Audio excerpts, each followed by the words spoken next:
Açdı seni, benzedim ulduzlara gözler. Var her bakışında yeni alem, kara gözler. Gen dünyada saldın beni bir gün dara gözler. Yetmezdi mi bu, sonra da çektin dara gözler. Bir gamzeyle bakmağı öğrenmeye sende. Ceyran dayanıp günde gerek yalvara gözler. Min dastana sığmaz o bakışlardaki mənə. Ceyran hara, bir söyle görüm sen hara gözler. Mir Mehdi deyir, Mir Mehdi deyir, neyləmişəm mən yara gözlər. Müjgan ilə etib yar, qəlbimi yara gözlərə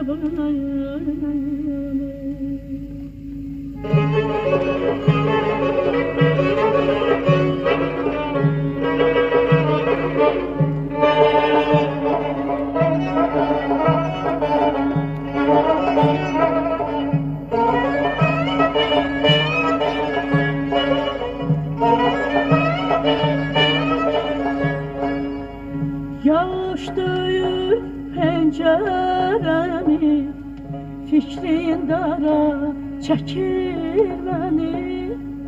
Yaş döyür penceremi, fikrin dara çekir beni. Esen külək ötəyen kuştan, könlü haber alır seni. Sen her söhbətin sözüm, sana kurban olayım özüm. Gel sevgilim akşam seher, yollarında kaldı gözüm, yollarında kaldı gözüm.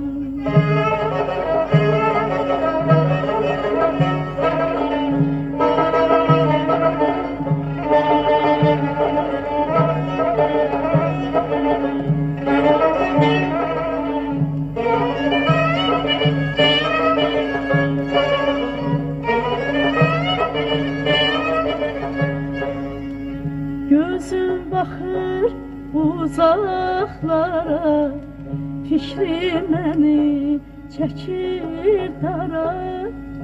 Gözüm bakır uzaklara, fikrim beni çekir dara.